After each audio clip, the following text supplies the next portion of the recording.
and welcome to today's reading.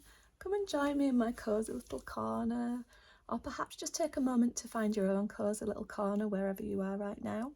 And whilst you're doing that, I'll just quickly run through how my messages come through to me. So they come through as a series of words, phrases, sometimes little scenarios played out in my head, and then what I do is I build on it and clarify using tarot. So today's message was just a little phrase, and it was working within the confines. And at first that felt like something quite restrictive, but as I drew the cards, I realised that it's actually something that's expansive and allowing creativity. And I'll show you why in just a moment. I'll show you the cards first. So we got the Queen of Wands, we got the Six of Cups, and we got the Magician. So we'll start with the Queen of Wands. So what I'm sort of feeling here is that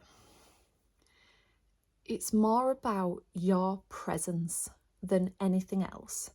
So it's almost like there's a bit of a perfectionist sort of energy. So it's almost like, well, I can't do this until I've done that, and I'm not feeling quite confident enough to do that yet, so I'll just hold back on that for now. But actually, what is working about whatever it is that you're wanting to do is you yourself.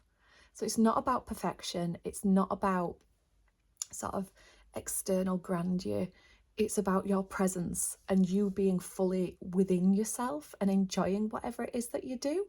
That alone counts for so much more than anything else.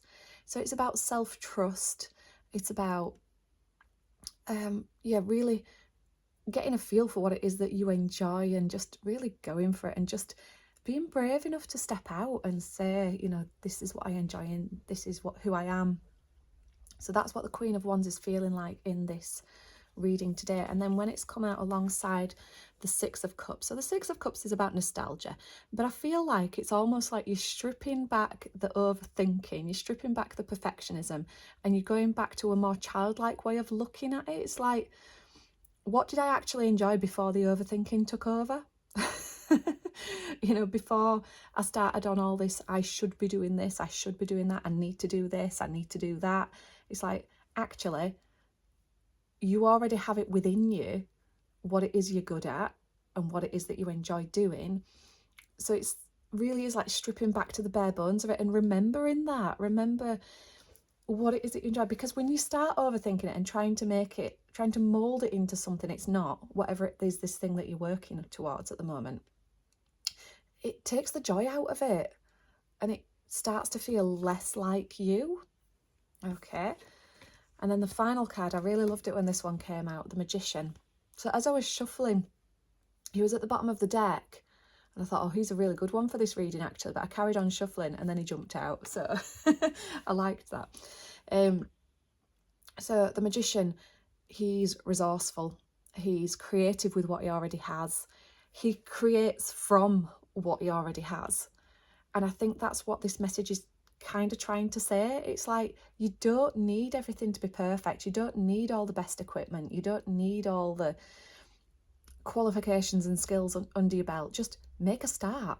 You don't even need the confidence, because actually those things come along in time, especially confidence. You can't think yourself into being confident. Confidence comes through doing and through failing. I think that's what a lot of people are scared of a lot of the time. And I think that's why perfectionism can sometimes really creep in. It's like, I'm scared of failing at this, of it not working out right.